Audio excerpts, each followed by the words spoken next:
అనగనగనగా ఒకరోజు ఒక పక్షి ఎగరడానికి సిద్ధమవుతుందంట. కానీ అది తన పాత గూటిని వదిలి వెళ్ళడానికి భయపడుతుంది. పక్షిలా బాధపడుతూ అనుకుందంట, ఈ గూడులో నేను ఉన్నంతసేపు నేను సురక్షితంగా ఉన్నాను. దీన్ని వదిలి వెళ్తే నేను పడిపోతానేమో, ఓడిపోతానేమో అని అనుకుందంట. గాలి ప్రేమగా వచ్చి ఇలా చెప్పిందంట, పక్షి, భవిష్యత్తు కోసం నువ్వు భయపడటం సహజం. కానీ నువ్వు గూటిని గట్టిగా పట్టుకుంటే ఎప్పటికీ కొత్త ప్రపంచాన్ని చూడలేవు. నీ అసలు బలం నీ రెక్కల్లోనే ఉంది కదా అని చెప్పిందంట. పక్షి ధైర్యం చేసి రెక్కలు విదిలించి అది ఒక్కసారిగా ఎంతో స్వేచ్ఛగా గూటి కంటే 100 రెట్లు అందమైన ప్రపంచాన్ని ఆకాశంలో చూసిందంట.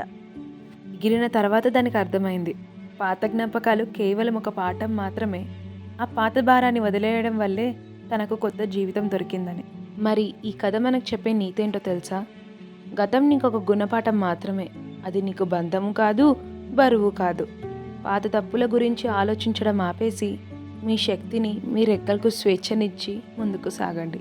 మరిన్ని ఇలాంటి వీడియోస్ కోసం do like, share and subscribe to చిన్నారి ప్రపంచం విత్ దివ్య.